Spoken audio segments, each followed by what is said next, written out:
வணக்கம். இது நியூஸ் 18 தமிழ்நாடு 8 திக்கும் இன்று செய்திகளை வழங்குவதற்காக நான் பாலுவேல் சக்கரவர்த்தி. நான் அபிநயா. முதலில் தலைப்புச் செய்திகளை பார்க்கலாம். தமிழகத்தில் முதல் முறையாக 90 ரூபாயை தாண்டியது பெட்ரோல் விலை. 300 நாட்களில் 60 முறை விலை உயர்ந்த பெட்ரோல் விலை.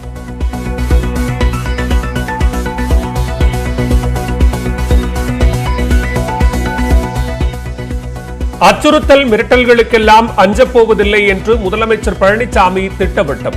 கட்சியில் இல்லாத சசிகலாவை பற்றி ஏன் பேச வேண்டும் என்றும் கேள்வி.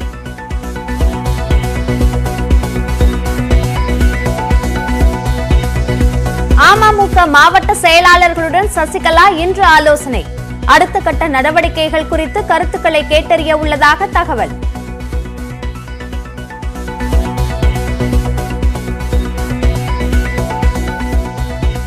தை அமாவாசையொட்டி கோயில்களில் புனித நீராடிய பக்தர்கள். முன்னோர்களுக்கு தர்ப்பணம் கொடுத்து வழிபாடு.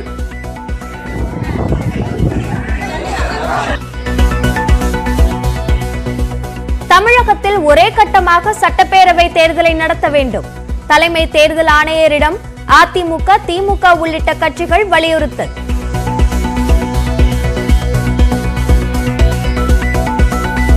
எம்பி சீட் துணைவேந்தர் பதவி வாங்கி தருவதாக 100 கோடி ரூபாய் மோசடி. பிரதமர் மற்றும் தமிழக ஆளுநர் பெயர்களில் மோசடி செய்த 3 பேர் கைது.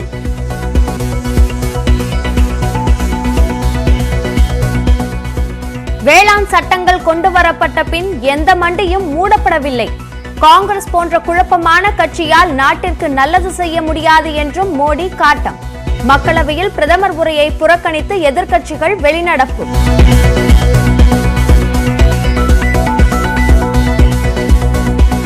தெற்கு பசிபிக் கடலில் 7.7 ரிக்டர் அளவில் சக்தி வாய்ந்த நிலநடுக்கம். ஆஸ்திரேலியாவில் சுனாமி ஏற்பட்டதை அடுத்து பக்கத்து நாடுகளுக்கு எச்சரிக்கை.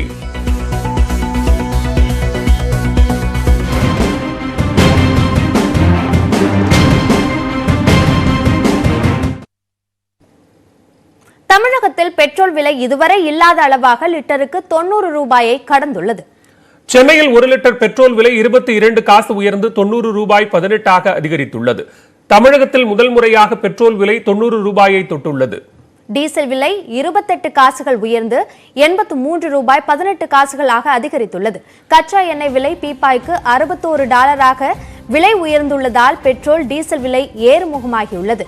தொடர் விலையேற்றம் தொடர்பாக நாடாளுமன்றத்தில் நேற்று விளக்கமளித்த மத்திய அமைச்சர் தர்மேந்திர பிரதான் கடந்த 300 நாட்களில் 60 முறை மட்டுமே பெட்ரோல் டீசல் விலை உயர்த்தப்பட்டுள்ளதாக கூறினார். அதே நேரம் பெட்ரோல் விலை 7 முறையும் டீசல் விலை 21 முறையும் குறைக்கப்பட்டுள்ளதாகவும் அவர் தெரிவித்துள்ளார். கிட்டத்தட்ட 250 நாட்களில் பெட்ரோல் விலையில் மாற்றம் செய்யவில்லை என்றும் தர்மேந்திர பிரதான் கூறியுள்ளார்.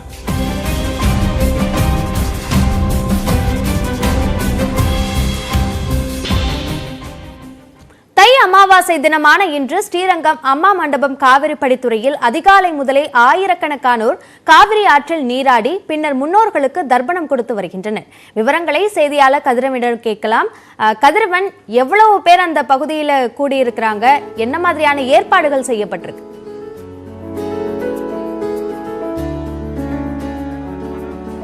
அபிநயா, வருடத்தில் வரும் அனைத்து அமாவாசைகளும் சிறப்பு வாய்ந்தவாகும். குறிப்பாக சொல்ல வேண்டுமென்றால் தை, புரட்டாசி, ஆடி அமாவாசை மிகவும் சிறப்பு வாய்ந்த, அதாவது மகாலய அமாவாசை என்று கூறுவார்கள். கொரோனா காலம் என்பதால் புரட்டாசி அமாவாசையும் ஆடி அமாவாசையும் பக்தர்களுக்கு, அதாவது கொரோனா காலத்தினால காவிரி படித்துறையில் யாரும் தர்ப்பணம் செய்ய அனுமதி இல்லை. இன்று தர்ப்பணம் செய்ய அனுமதித்தாலே தை அமாவாசை இன்றான ஸ்ரீரங்கம் அம்மா மண்டபம் படித்துறையிலே ஆயிரக்கணக்கான மக்கள் அதிகாலையிலிருந்தே குவிந்து வருகின்றனர். அந்த காட்சியை தான் நான் தற்போது பார்த்து கொண்டு இருக்கிறோம். திருச்சி மட்டுமல்லாது திருச்சி, பெரம்பலூர், அரியலூர், கரூர் உள்ளிட்ட பல்வேறு மாவட்டங்களில் இருந்து இங்கு முன்னோர்களுக்கு தர்ப்பணம் கொடுத்து வருவார்கள். அதாவது எள், பழம், தேங்காய் உள்ளிட்ட பொருட்களை வைத்து தர்ப்பணம் செய்து பின்னர் அவர்கள் ஆற்றிலே, அதாவது காவிரி ஆற்றில் இறங்கி திதி கொடுத்து செல்வார்கள். அது இங்கு அதிக அளவில் கூட்டம் வருவதாலே போக்குவரத்து பாதிப்பு ஏற்படும் என்றாலே அவ்வப்போது போலீசாரும் அதான் அறிவுறுத்தி வருகிற ஒளிப்பறிக்கும்ல. மேலும் முகக்கவசம் அணிய வேண்டும் என்று, முகக்கவசம் அணிந்தாலே உள்ளே வர வேண்டும் என்றும் அறிவுறுத்தினர். ஆனால் பெரும்பாலானோர் முகக்கவசம் அணியாமலே இந்த பகுதியிலே வரக்கூடிய காட்சியை தான் நாம் பார்த்து கொண்டு இருக்கிறோம். இந்த பகுதியிலே தற்போது தர்ப்பணம் கொடுத்து வந்தவர்களிடம் நாம் கேட்போம். ஐயப்பா, நீங்கள் எங்கேருந்து வந்தீங்க? தர்ப்பணம் கொடுத்துட்டீங்களா? அதை பற்றி சொல்லுங்கள். கொடுத்துட்டோங்கண்ணா. ஒரே கல்யாண கோயிலேருந்து வரோம். அப்படியே ஆப்போசிட் காவேரி அக்கறைக்கு பட்சம் ஆப்போசிட்லேருந்து வரோம். அப்பாவுக்கு தர்ப்பணம் கொடுத்தோம். அப்பா, தாத்தா, முப்பாட்டினார் எல்லாமே அம்மாயி, பெரியம்மாயி, சின்னம்மாயி எல்லாத்துக்கும் தர்ப்பணம் கொடுத்துட்டு இப்போ தர்ப்பணம் கொடுத்துட்டு வீட்டுக்கு கிளம்பிட்டு இருக்கோம். திருச்சி ஒரு வெக்காலம் கோயில் பின்னாடியிலேருந்து வரோம். வருஷம் வருஷம் நாங்கள் தர்ப்பணம் கொடுத்துட்ருக்கோம். இது ஒரு ஐதீகமாக கொடுத்துட்ருக்கோம். திருச்சி அம்மா மண்டபத்தில் வந்து வருஷம் வருஷம் இங்கே வந்து நாங்கள் கொடுத்துட்ருக்கோம். எங்கள் இது கொடுக்கறதுனால எங்கள் அப்பா, தாத்தா, முப்பாட்டினார் இவங்களோட பித்திருக்களோட ஆசீர்வாதம் கிடைக்கும் அப்படின்னு சொல்லிட்டு வருஷம் வருஷம் நாங்கள் ரெகுலராக இது கொடுத்துட்ருக்கோம். அந்த கொடுத்துட்ருக்க ஐதீகம் இதாக வந்து நாங்கள் கொடுக்கறனால எங்களுக்கு சகல ஐஸ்வர்யங்களும் கிடைக்கணும் நாங்கள் நம்புகிறோம். அந்த ஐதீகத்தை இங்கே ரெகுலராக நாங்கள் செஞ்சுட்ருக்கோம். அதாவது இந்த தை அமாவாசையில் வந்து முன்னோர்களுக்கு தர்ப்பணம் கொடுத்தால் அவர்கள் நினைத்த காரியம் நடக்கும், அவர்களுடைய ஆசீர்வாதம் கிடைக்கும் என்றும், மேலும் வந்து திருமணம் ஆகாதவர்களுக்கு திருமணம் ஆகும் என்றும், திருமணம் ஆகி அதாவது குழந்தை இல்லாதவர் குழந்தை பாக்கியம் பெறும் என்றும் ஐதீகம் என்பதாலே தற்போது தர்ப்பணம் கொடுத்து வருகின்றனர். இங்கு தர்ப்பணம் கொடுப்பவர்கள் இந்த காவிரி ஆற்றை படித்துறையிலே தற்போது இங்கே தர்ப்பணம் கொடுக்கும் காட்சியை நாம் பார்த்து கொண்டிருக்கிறோம். இங்கே தர்ப்பணம் கொடுப்பவர்களிடம் இப்போ இங்கே உள்ள ஐயரிடம் நாம் கேட்போம். ஐயா, பங்க தர்ப்பணம் கொடுக்குறீங்க, இதை பற்றி இந்த தை அமாவாசையில் தர்ப்பணம் கொடுத்தா என்ன நன்மை நடக்கும்? அதாவது பெரியவா அவளுக்கு பெரியவாளை நினைச்சு தர்ப்பணங்கள் பண்ணும் பொழுது பிதர்களுடைய ஆசீர்வாதங்கள் கிடைப்பது மட்டுமல்லாமல் அவருடைய அனுகிரகத்தினாலே அவள் குடும்பத்தில் நடக்கக்கூடிய சுபகாரியங்கள் தடையில்லாமல் நடப்பதற்கு வழிவகுக்கிறதாக நம்ம சம்பிரதாயங்கள் சொல்லப்படுகிறது.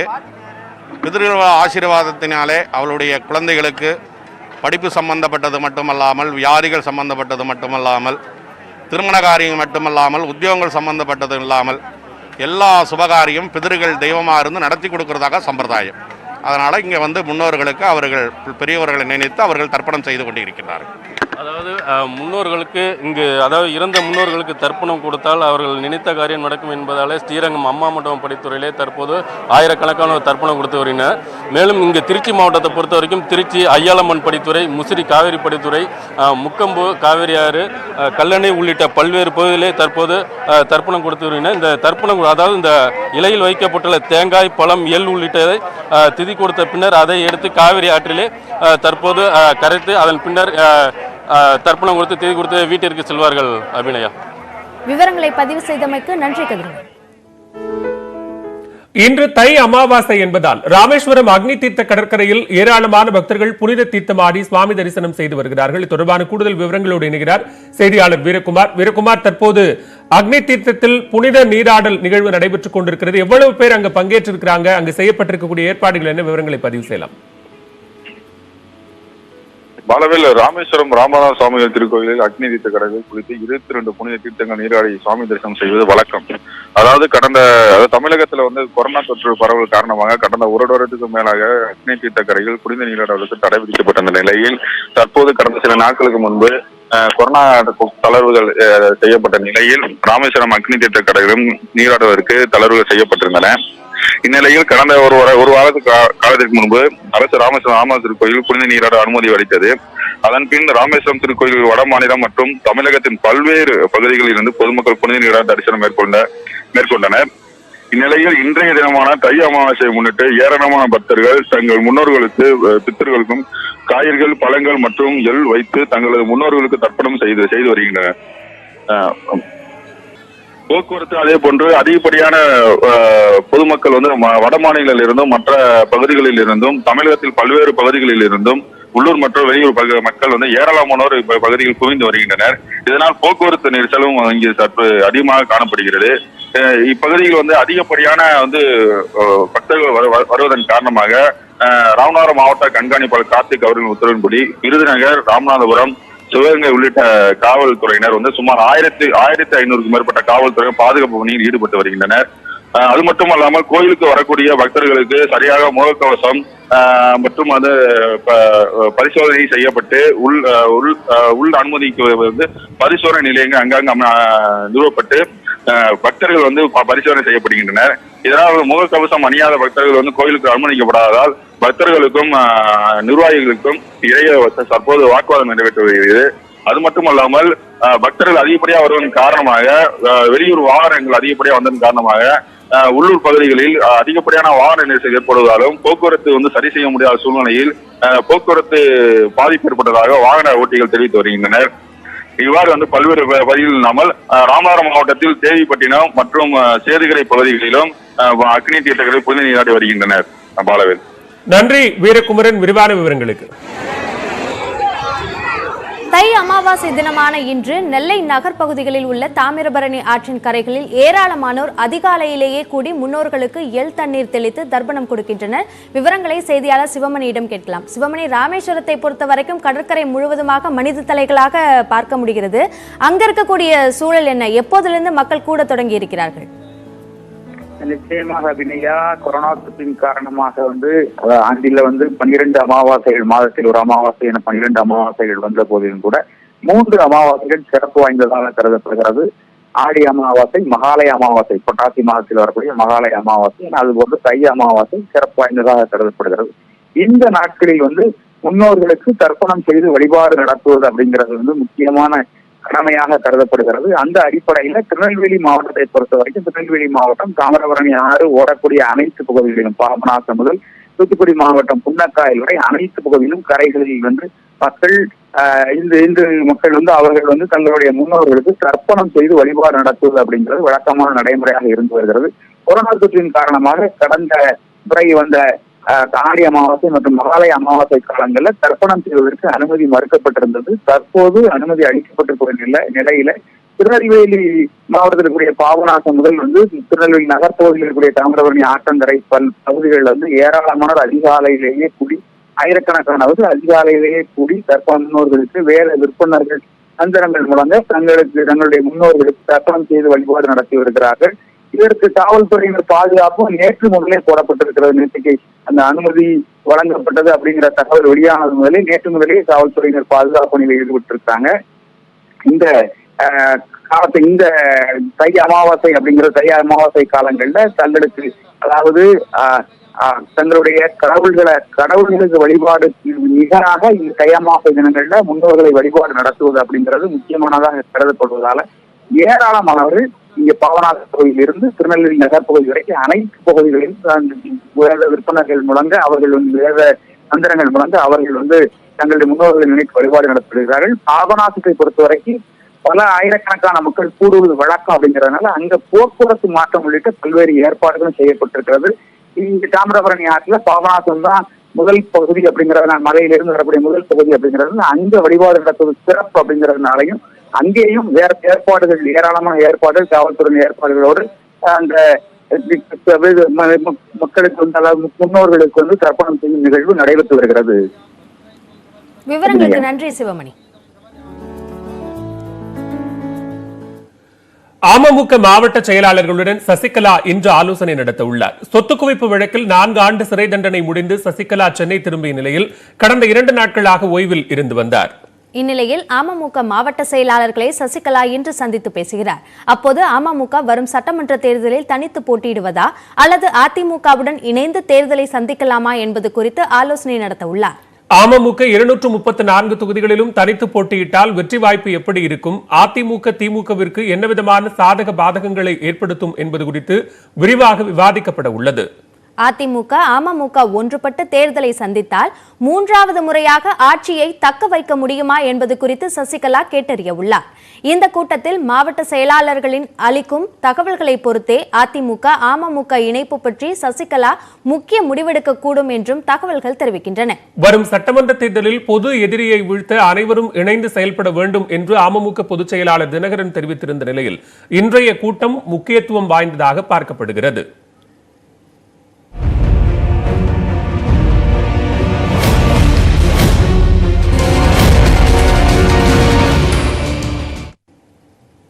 அச்சுறுத்தல்கள் மற்றும் மிரட்டல்களுக்கெல்லாம் அஞ்ச போவதில்லை என்று முதலமைச்சர் எடப்பாடி பழனிசாமி தெரிவித்திருக்கிறார்.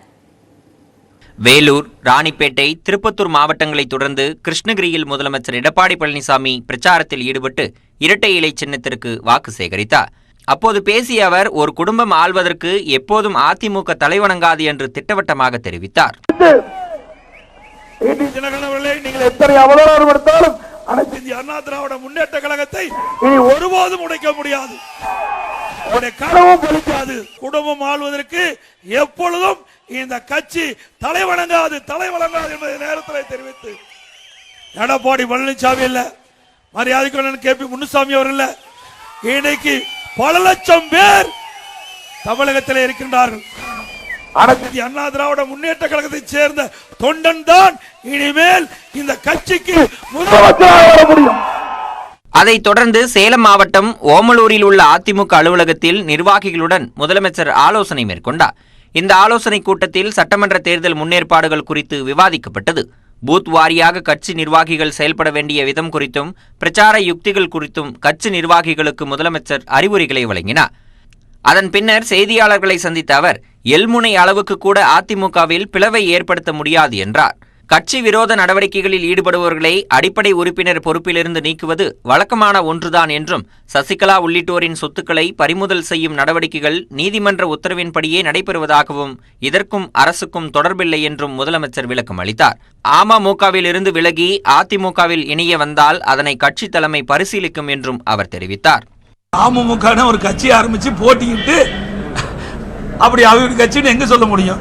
இது அதிமுக வேற, அமமுக வேற. அமமுக எவ்வளோ மூக்கு நுழைச்சு பார்க்குது, நிச்சயம் ஒன்றும் நடக்காது. இன்னைக்கு அந்த கட்சியிலிருந்து அமமுகவிலிருந்து இன்னைக்கு விலகி யாராவது கட்சியில் சேரதுக்கு விருப்பப்பட்டா எங்களுடைய தலைமை அதை முடிவு செய்யும். மத்திய அரசின் உதவியுடன் ஏராளமான திட்டங்கள் கொண்டு வந்துள்ளதாக கூறிய முதலமைச்சர் தான் செல்லும் இடங்களில் மக்கள் எழுச்சி காணப்படுவதாகவும் அதிமுக அதிக இடங்களில் வெற்றி பெறும் என்றும் நம்பிக்கை தெரிவித்தார். வெடிகுண்டு மிரட்டல் குறித்த கேள்விக்கு மிரட்டல்களுக்கெல்லாம் அஞ்சப்போவதில்லை என்று திட்டவட்டமாக கூறினார். அச்சுறுத்தல பேச்சுக்கே இடம் இல்லை. நான் எதையும் சந்திக்க தயாராக இருக்கின்றேன். புரியுதுங்களா? இந்த மிரட்டல் உருட்டல் எதுவுமே இல்லை. நீங்களாம் என் கூட தான் இருக்கிறீங்க. எத்தனை வருஷமா என் கூட இருக்கிறீங்க. என்னை பற்றி நான் தெரிஞ்சுக்கலையே. இந்த கேள்விக்கு இயலாது, இடமில்லை. பேச்சில் கூட சசிகலாவை அதிகமாக ஒரு எதிர்த்து பேசுறதில்ல, டிடிவி தினகரன் தான் பேசுறாரு என்ற ஒரு மக்கள் மத்தியிலே பேசப்படுதே சார். ஆமாங்க, எங்க கட்சியில் கீழே தான் பேசுறோம். கட்சி இல்லாமல் எதுக்கு பேசுறோம்? அவர் தானே 18 பேர் எங்களுடைய எம்எல்ஏவில் பிரித்து எடுத்துக்கிட்டு போய் ஆட்சி கவிழ்க்கணும், கட்சி உடைக்கணும்னு செயல்பட்டார். அதை உடைக்க முடியல, கட்சி கவிழ்க்க முடியல. அதுக்கு பிறகு அமமுக ஒரு கட்சி ஆரம்பிச்சார். அதனால தான் அவரை நாங்கள் பேசிட்டோம்.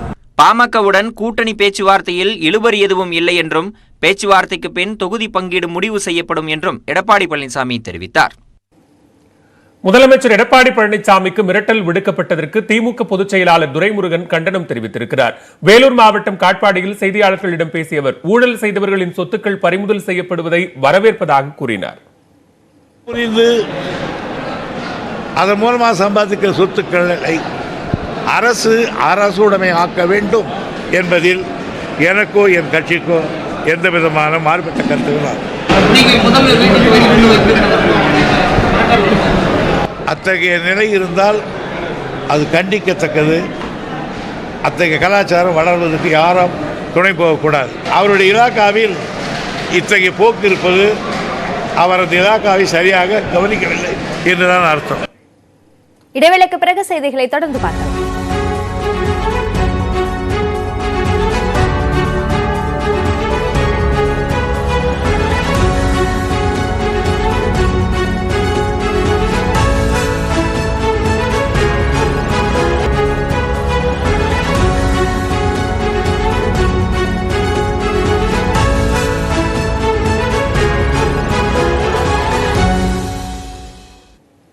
தமிழக சட்டப்பேரவை தேர்தலை ஒரே கட்டமாக நடத்த திமுக, அதிமுக உள்ளிட்ட பெரும்பாலான அரசியல் கட்சிகள் இந்திய தலைமை தேர்தல் ஆணையர் சுனில் அரோராவிடம் வலியுறுத்தியுள்ளன. தமிழக சட்டப்பேரவை தேர்தல் தேதி மற்றும் ஏற்பாடுகள் குறித்து ஆலோசனை செய்வதற்காக இந்திய தலைமை தேர்தல் ஆணையர் சுனில் அரோரா தலைமையிலான அதிகாரிகள் குழுவினர் சென்னை வந்தனர். தொடர்ந்து நட்சத்திர ஓட்டலில் நடைபெற்ற ஆலோசனையில் திமுக, அதிமுக, பாஜக, காங்கிரஸ் உள்ளிட்ட 10 அங்கீகரிக்கப்பட்ட அரசியல் கட்சிகளின் பிரதிநிதிகளை தனித்தனியாக சந்தித்து சட்டப்பேரவை தேர்தல் தொடர்பான கருத்துக்களை கேட்டறிந்தனர். திமுக சார்பில் பங்கேற்ற கட்சியின் அமைப்பு செயலாளர் RS பாரதி மாதவரத்தில் வைக்கப்பட்டுள்ள வாக்களிக்கும் இயந்திரங்கள் பாதுகாப்பாக இல்லை என்று கூறினார். இவிஎம் பாக்ஸ் இருக்கின்ற இடத்துல கதவுகள் எல்லாம் உடைந்திருக்கிறது, பில்டிங் டேமேஜ் ஆகியிருக்கிறது. ஆகவே இது பாதுகாப்பான இடம் இல்லை என்று சொன்னபோது உடனடியாக எங்கள் முன்னிலையிலே நாளைக்கே போய் நீங்கள் அதை பார்வையிட்டு பாதுகாப்போடு அங்கே அனைத்து பாதுகாப்பும் தருவதற்குரிய நடவடிக்கை எடுக்க வேண்டும் என்று தலைமை தேர்தல் ஆணையர் அவர்கள் உத்தரவிட்டார்கள். 80 வயதிற்கு மேற்பட்டவர்களுக்கு தபால் வாக்கு அளிக்க திமுக மற்றும் காங்கிரஸ் கட்சிகள் எதிர்ப்பு தெரிவித்த நிலையில் இதனை வரவேற்பதாக துணை சபாநாயகர் பொள்ளாச்சி ஜெயராமன் தெரிவித்துள்ளார். நேரடியாக வாக்குச்சாவடிக்கு வந்து வாக்கு போட விருப்பப்படுறவர்கள் வந்து வாக்கு போடலாம். வயோதிகத்தன்மையானவர்கள், நடக்க முடியாத சூழலில் இருப்பவர்கள், வெப்பத்துக்கு வருவதற்கு கொரோனா நோய் தொற்றுக்கு அச்சப்படுகிறவர்கள் வீட்டிலிருந்தும் வாக்களிக்கலாம் என்பது தபால் வாக்கு வசதி நாங்கள் வரவேற்கிறோம். தமிழ் புத்தாண்டு நேரத்தில் தேர்தல் நடத்தக்கூடாது என்பது உள்ளிட்ட 14 கோரிக்கைகளை முன்வைத்துள்ளதாக ஆலோசனையில் பங்கேற்ற பாஜக மாநில பொதுச் செயலாளர் KT ராகவன் தெரிவித்துள்ளார். மூத்த குடிமக்களுக்குன்னு சில ஃபெசிலிட்டிஸ்லாம் சொல்லியிருக்கிறாங்க. அது குறித்து கவனமாக அதை கையாளணும் அப்படின்னு சொல்லியிருக்கோம். அது முறைகேடு நடக்க வாய்ப்பு இருக்கிறது. சில கட்சிகள் அதை தவறாக பயன்படுத்த வாய்ப்பு இருக்கிறது. அதில் அதிக கவனம் இருக்கணும் அப்படின்னு நம்ம கேட்டிருக்கிறோம். தேர்தலை முன்னிட்டு அரசு விழாவிற்காக கோடிக்கணக்கில் பணம் செலவு செய்து தேர்தல் பரப்புரையாக பயன்படுத்துவதை தடுக்க வேண்டும் என வலியுறுத்தியதாக இந்திய கம்யூனிஸ்ட் கட்சி சார்பில் மாநில துணை செயலாளர் வீரபாண்டியன் தெரிவித்தார். அரசு விழாக்கள் என்று சொல்லி தேர்தலுக்கு பயன்படுத்துகிற வகையில் கோடிக்கணக்கான பணங்களை இன்றைக்கு செலவிடுகிறார்கள். இந்த முறை நல்லதல்ல. இது தடுக்கப்பட வேண்டும். எதிர்காலத்திலாவது ஒரு நெறி சார்ந்த ஒரு கொள்கை வகுக்கப்பட வேண்டும். அரசியல் கட்சிகளுடனான ஆலோசனைக்கு பின்னர் தமிழக தலைமை தேர்தல் அதிகாரி சத்யபிரதா சாஹூ, காவல்துறை கண்காணிப்பு அலுவலர் ராஜீவ்குமார், மாவட்ட ஆட்சியர்கள், மாவட்ட காவல் கண்காணிப்பாளர் ஆகியோருடன் ஆலோசனை நடத்தினர். அப்போது சட்டப்பேரவை தேர்தலுக்கான ஏற்பாடுகள், வாக்குப்பதிவு இயந்திரங்களின் எண்ணிக்கை, வாக்குச்சாவடிகள், பதற்றம் நிறைந்த வாக்குச்சாவடிகள் உள்ளிட்டவை குறித்து கருத்து கேட்கப்பட்டது. அதனைத் தொடர்ந்து இன்று தலைமைச் செயலாளர், உள்துறை செயலாளர், காவல்துறை இயக்குநர் ஆகியோருடன் ஆலோசனை நடத்த உள்ளனர். அதன் பின்னர் தலைமை தேர்தல் ஆணையர் தலைமையிலான குழு புதுச்சேரிக்கு சென்று தேர்தல் ஏற்பாடுகளை ஆய்வு செய்கின்றனர். வேளாண் சட்டங்கள் கொண்டுவரப்பட்ட பிறகு எந்த மண்டியும் மூடப்படவில்லை என்று பிரதமர் நரேந்திர மோடி தெரிவித்திருக்கிறார். மக்களவையில் குடியரசுத் தலைவர் உரைக்கு நன்றி தெரிவிக்கும் தீர்மானம் மீதான விவாதத்திற்கு பிரதமர் மோடி பதிலளித்து பேசினார். வேளாண் சட்டங்கள் தொடர்பாக மோடி பேசிய போது காங்கிரஸ் மற்றும் திரிணாமுல் காங்கிரஸ் உறுப்பினர்கள் அமளியில் ஈடுபட்டதுடன் வெளிநடப்பு செய்தனர். அதன் பிறகு பேசிய பிரதமர் அவையில் அமளியில் ஈடுபட வேண்டும் என்று எதிர்க்கட்சி உறுப்பினர்கள் முன்கூட்டியே திட்டமிட்டு செயல்படுவதாகவும் இவர்களால் மக்களிடம் நம்பிக்கையை பெற முடியாது என்றும் கூறினார். மக்களவை மற்றும் மாநிலங்களவையில் காங்கிரஸ் கட்சி வெவ்வேறு நிலைப்பாடுகளை எடுப்பதாக சாடிய பிரதமர் இதுபோன்ற குழப்பமான கட்சிகளால் நாட்டிற்கு எந்த நன்மையும் செய்ய முடியாது என்று விமர்சித்தார். டெல்லியில் போராடும் விவசாயிகள் மீது அரசு மரியாதை வைத்திருப்பதால் தான் அவர்களுடன் மூத்த அமைச்சர்கள் பேச்சுவார்த்தை நடத்துவதாகவும் கூறினார். வேளாண் சட்டங்கள் கொண்டுவரப்பட்ட பின்னர் எந்த மண்டியும் மூடப்படவில்லை, குறைந்தபட்ச ஆதரவு விலை தொடர்வதாகவும் தெரிவித்தார். விவசாயிகள் தங்களது விளைபொருட்களை சந்தைக்கு வெளியில் விற்க கட்டாயப்படுத்தப்படவில்லை என்றும் விவசாயிகள் எதிர்கொள்ளும் சவால்களை களையவே வேளாண் சட்டங்கள் அமல்படுத்தப்பட்டதாகவும் அவர் தெரிவித்தார். பொதுத்துறை நிறுவனங்களைப் போன்று தனியார் நிறுவனங்களின் பங்களிப்பு முக்கியத்துவம் வாய்ந்தது என்று கூறிய மோடி தனியாரின் பங்களிப்பை அவமதிக்கும் போக்கை ஏற்றுக்கொள்ள முடியாது என்றும் திட்டவட்டமாக தெரிவித்தார்.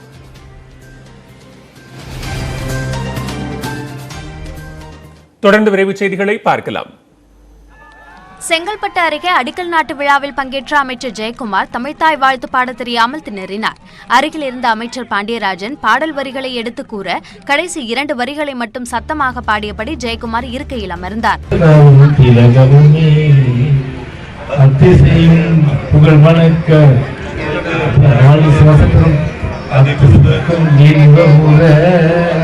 எத்திசையும் புகழ் மணக்க இருந்த பெரும் தமிழனங்கே, தமிழனங்கே உன் சீரிழமை திறம் இழந்து செயல் மறந்து வாழ்த்துதுமே, வாழ்த்துதுமே, வாழ்த்துதுமே. அதன்பின் எம்ஜிஆர் நடித்த படகோட்டி படத்தில் இடம்பெற்ற தரைமேல் பிழைக்க வைத்தான் எங்களை தண்ணீரில் பிழைக்க வைத்தான் என்ற பாடலை அமைச்சர் ஜெயக்குமார் முழுவதும் பாடி அசத்தினார்.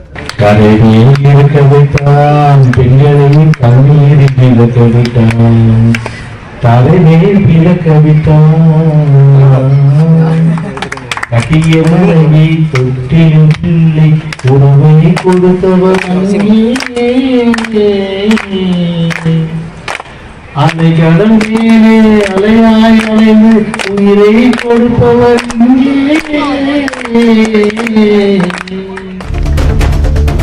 தமிழகத்தில் யானைகள் வேட்டை தொடர்பான அனைத்து வழக்குகளையும் சிபிஐ விசாரணைக்கு மாற்றி உயர்நீதிமன்ற மதுரை கிளை உத்தரவிட்டுள்ளது.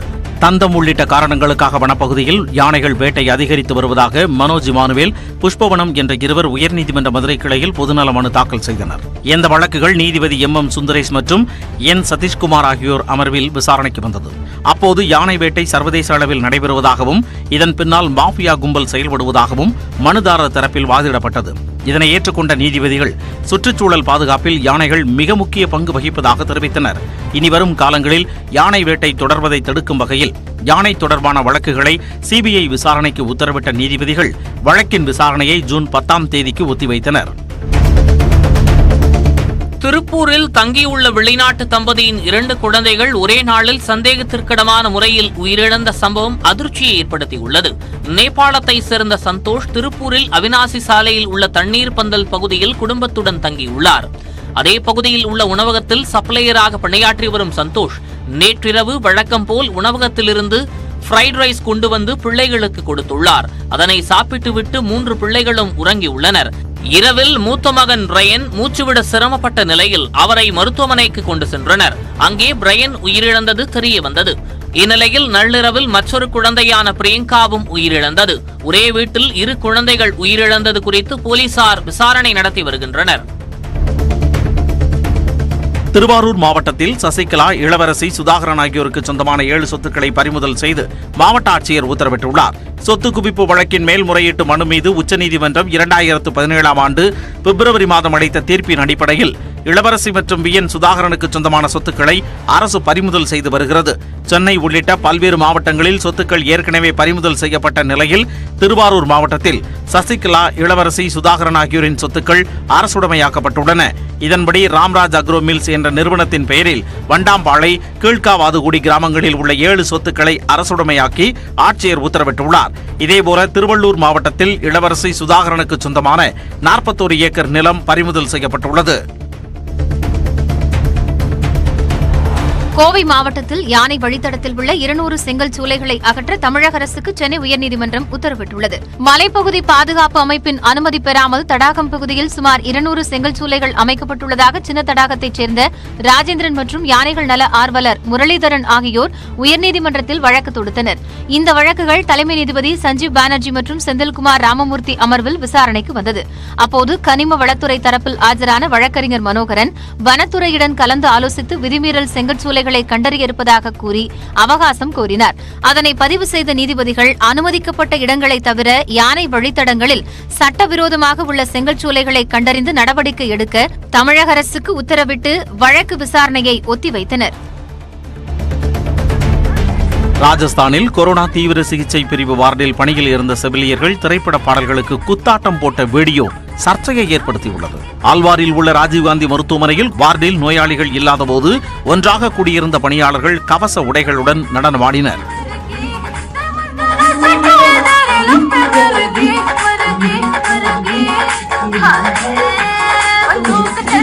குத்தாட்டம் போட்ட செவிலியர்கள் மற்றும் தூய்மை பணியாளர்கள் மீது நடவடிக்கை எடுப்பது தொடர்பாக 3 பேர் கொண்ட குழு விசாரணையில் இறங்கியுள்ளது.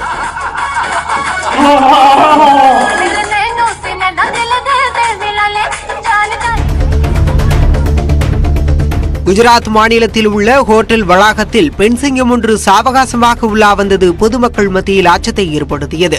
கிர்னார் வனப்பகுதியின் அடிவாரத்தில் ஜுனாகத் நகரம் அமைந்துள்ளது. இந்த வனத்தில்தான் சிங்கங்களுக்கான கிர் சரணாலயம் உள்ளது. இங்கிருந்து வெளியேறிய சிங்கம் ஒன்று அருகில் உள்ள ஹோட்டல் வளாகத்தில் அங்குமிங்குமாக உலவியது.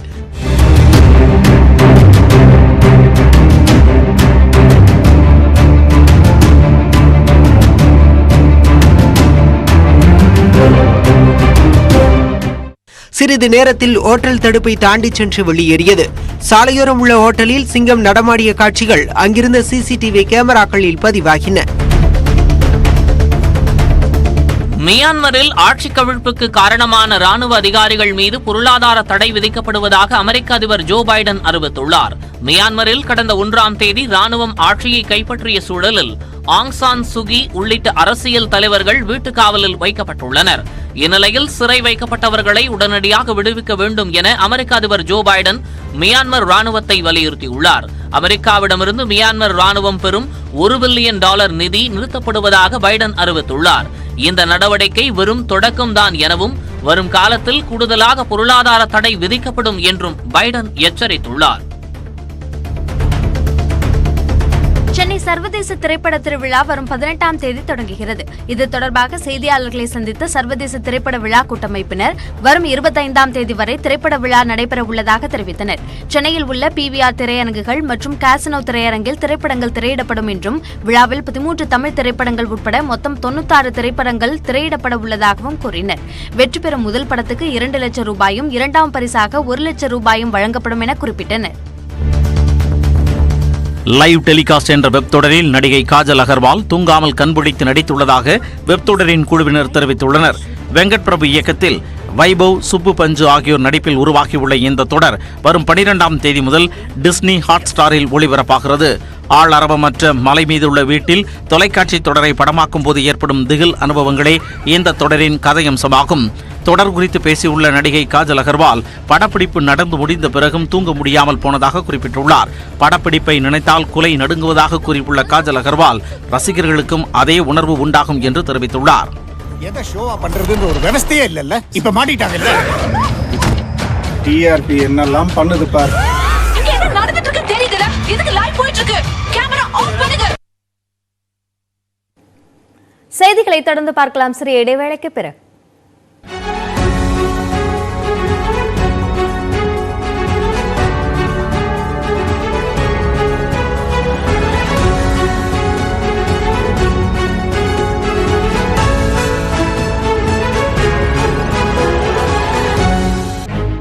சொற்போரில் இறங்கிய அரசியல் மாலை 6:30 மணிக்கு மற்றும் இரவு 9:30 மணிக்கு. Power by download Tamil match.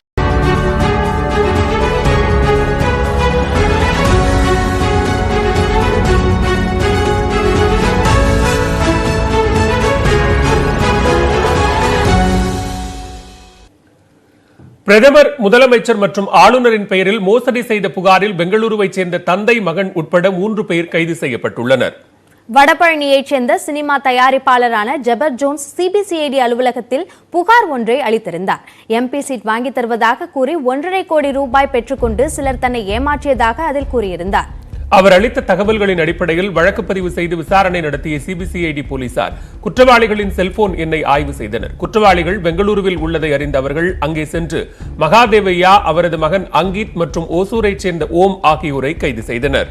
விசாரணையில் 3 பேரும் கடந்த 2018ஆம் ஆண்டு அண்ணாமலை பல்கலைக்கழக துணைவேந்தர் பதவி வாங்கி தருவதாக கூறி 5 கோடி ரூபாய் மோசடி செய்ததும் தெரியவந்துள்ளது. ஆளுநர் அலுவலகத்தின் பெயரில் மின்னஞ்சல் முத்திரையை பயன்படுத்தி மோசடி நடந்ததாக பாதிக்கப்பட்ட செந்தில்நாதன் அப்போதே புகார் அளித்திருந்தார். இது தவிர பிரதமர், முதல்வரின் பெயர்களில் மின்னஞ்சல் முகவரியை பயன்படுத்தி 100 கோடி ரூபாய் வரை 3 பேரும் மோசடி செய்துள்ளதாக சிபிசிஐடி தரப்பு கூறியுள்ளது.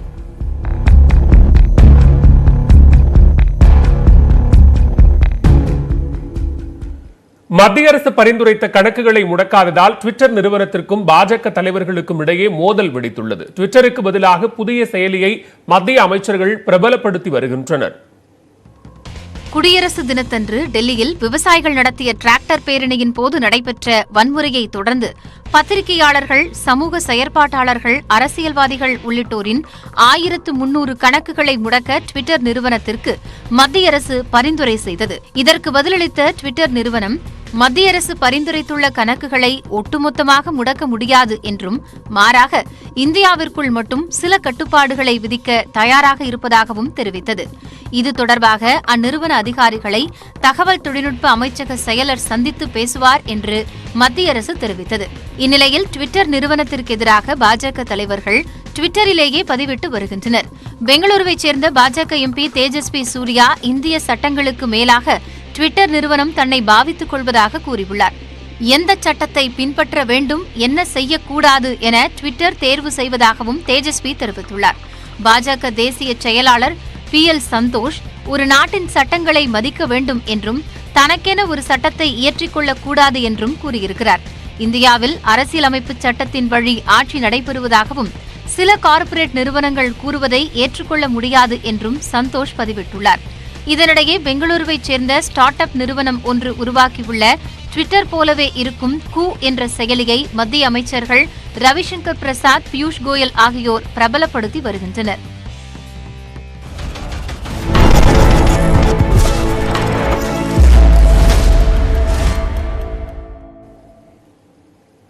மக்கள் நீதி மய்யம் கட்சித் தலைவர் கமல்ஹாசனின் சொந்த ஊரான பரமக்குடிதான் இன்றைய உங்கள் தொகுதி அறிந்ததும் அறியாததும் தொகுப்பில் நாம் பார்க்க போகும் சட்டமன்ற தொகுதி.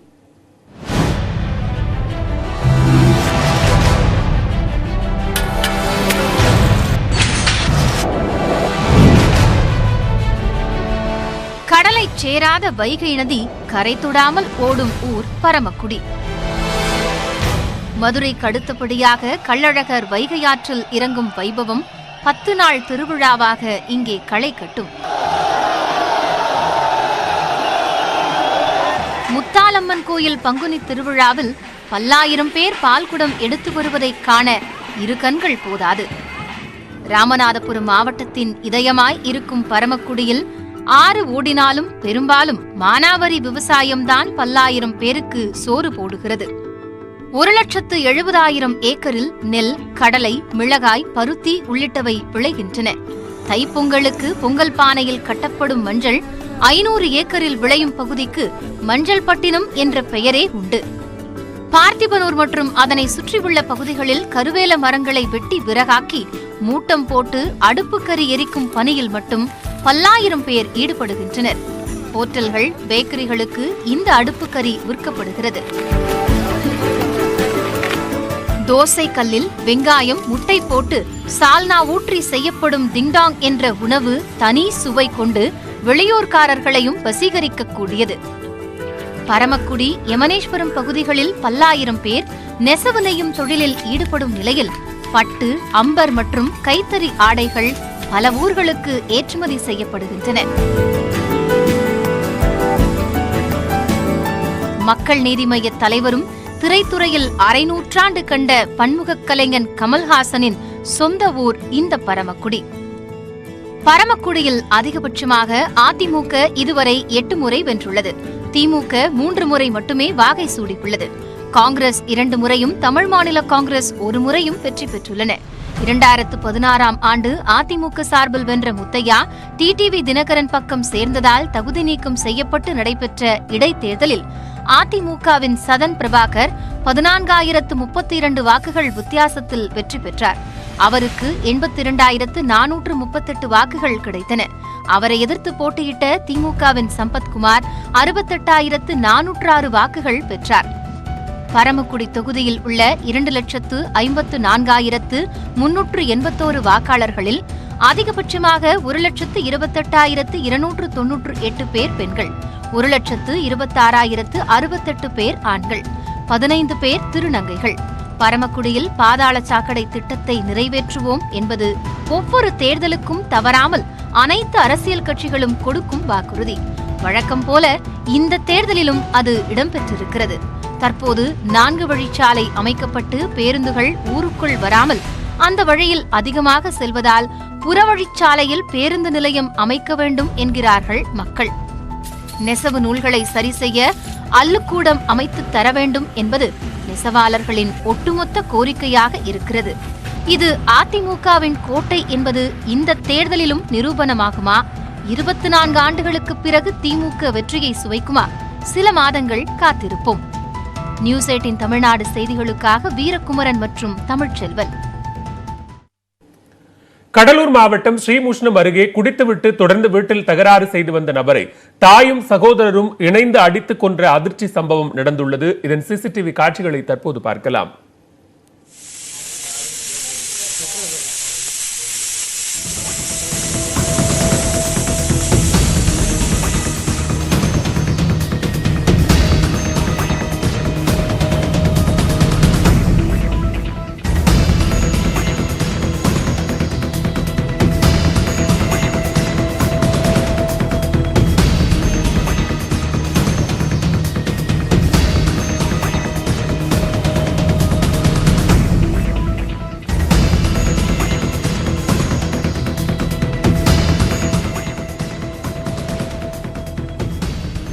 கூடுதல் விவரங்களை செய்தியாளர் பிரேமிடம் கேட்கலாம். பிரேம், இந்த நிகழ்வு எங்கு நடந்தது?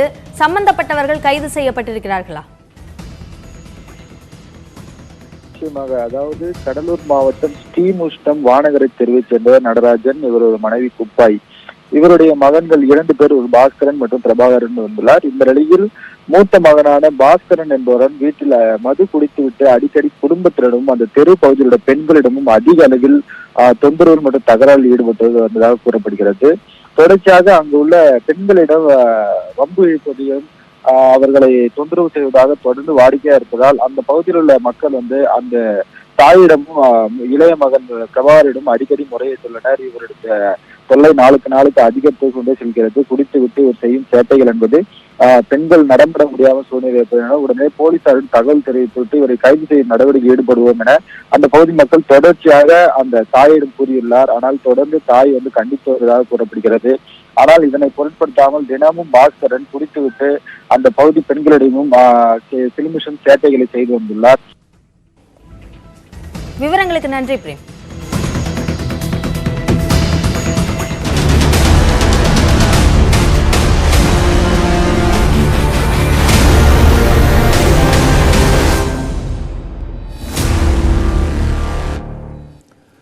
தமிழகத்தை பலமுறை ஆண்டு அனுபவம் பெற்ற திராவிட முன்னேற்றக் கழகத்தின் தலைவர் மு.க. ஸ்டாலினுக்கு மிக பெரும் பொறுப்புகளை அக்கட்சியின் தலைவர் கருணாநிதி வழங்க காரணமாக இருந்து தேர்தல் வெற்றி குறித்து இந்த தொகுப்பில் பார்க்கலாம்.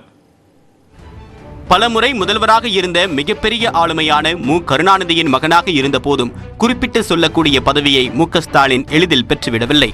14 வயது முதலே அரசியலிலும் சமூக பணியிலும் தன்னை மு.க. ஸ்டாலின் ஈடுபடுத்திக் கொண்டாலும் 1975 நெருக்கடி நிலைக்கு எதிரான போராட்டத்தின் போது சிறை சென்று இன்னல் பலவற்றை எதிர்கொண்டாலும் அவருக்கு எந்தவிதமான அங்கீகாரத்தையும் கட்சியின் தலைவர் கருணாநிதி தந்துவிடவில்லை. பின்னர் 1984 தான் இளைஞரணி செயலாளர் என்ற குறிப்பிடத்தக்க அங்கீகாரம் கிட்டியது. 1984 30 வயதில்தான் அவருக்கு முதல் முறையாக 1000 விளக்கு சட்டமன்ற தொகுதியில் களமிறங்க வாய்ப்பளிக்கப்பட்டது. அதில் தோல்வி கண்டாலும் 1989 மீண்டும் அதே தொகுதியில் போட்டியிட்டு பேரவைக்குள் நுழைந்தார். 1991 மீண்டும் சட்டப்பேரவை தேர்தலில் தோல்வி, தொடர்ந்து கட்சி பணி என்று இருந்தார். 1996 சட்டப்பேரவைக்குள் 2வது முறையாக நுழைந்தாலும் பஞ்சாயத் ராஜ் சட்டத்தில் திமுக அரசு திருத்தம் செய்த பிறகு முதல் முறையாக நடைபெற்ற நேரடி மேயர் பதவி தேர்தல் அவருக்கு நல்வாய்ப்பாக அமைந்தது. ஆளுங்கட்சி வேட்பாளர் ஸ்டாலினுக்கு எதிராக ஜனதா கட்சியின் சுப்பிரமணிய சுவாமி முன்னாள் IAS அதிகாரி சந்திரலேகாவை களமிறக்கினார். தன்னுடைய வேட்பாளரை வாபஸ் பெற்று சந்திரலேகாவுக்கு ஆதரவளித்தார் ஜெயலலிதா. ஸ்டாலின் 3 லட்சத்திற்கும் அதிகமான வாக்குகளில் வென்றார். சென்னையில் அப்போதும் போக்குவரத்து நெரிசல் அதிகம். அதற்கு தீர்வு காண மு.க. ஸ்டாலின் முற்பட்டார். சென்னையில் ராயப்பேட்டை, அடையாறு, அண்ணா பல்கலைக்கழகம், எழும்பூர் என்று 10 இடங்களில் மேம்பாலங்களை கட்ட திட்டமிடப்பட்டது. இன்றளவும் ராயப்பேட்டை போன்ற நெரிசல் மிக்க பகுதிகளையும் கடக்க அந்த பாலங்கள் உதவி வருகின்றன. சிறுவயதில் ஸ்டாலினின் தொண்டைக்குள் ஒரு பின் சிக்கிய போது ரயில்வே கிராசிங்கில் காத்திருந்த வலியின் தாக்கமே மேம்பாலங்களில் ஸ்டாலின் ஆர்வம் காட்ட காரணம் என்று கருணாநிதி நகைச்சுவையாக கூறினாலும் உள்ளுக்குள் தந்தையாய் மகிழ்ச்சி கொண்டார். இது தவிர 18 புதிய பூங்காக்கள் உருவாக்கப்பட்டன. மெரினாவில் சிங்கப்பூரை சேர்ந்த ஓனிக்ஸ் நிறுவனத்தின் மூலமாக நவீன சுத்திகரிப்பு முறைகள் அமலாகின. இவ்வாறாக பல திட்டங்களை செயல்படுத்தி தந்தை வைத்த டெஸ்டில் பாஸ் ஆனார் மு.க. ஸ்டாலின். சிக்கலை ஏற்படுத்திய பெரம்பூர் மேம்பாலத்தையும் பிறகு 2006 ஆட்சி காலத்தில் ஸ்டாலின் கட்டி முடித்தார். பின்னாளில் உள்ளாட்சி அமைச்சர் மற்றும் துணை முதலமைச்சர் போன்ற மிகப்பெரிய பொறுப்புகளை மு.க. ஸ்டாலினுக்கு கருணாநிதி வழங்க காரணமாக அமைந்தது மேயர் பதவி காலம். அதன் காரணமாக கருணாநிதியும் மு.க. ஸ்டாலினும் பின்னாளில் பல்வேறு சிக்கல்களை சந்தித்தாலும் மு.க. ஸ்டாலின் மேயரான தருணம் தமிழக தேர்தல் வரலாற்றிலும் மிகப்பெரிய எதிர்க்கட்சியின் தலைவராக விளங்கும் மு.க. ஸ்டாலினின் வாழ்விலும் திருப்புமுனை தருணங்கள் என்றால் மிகையாகாது. நியூஸ் 18 செய்திகளுக்காக எஸ். சசிதரன்.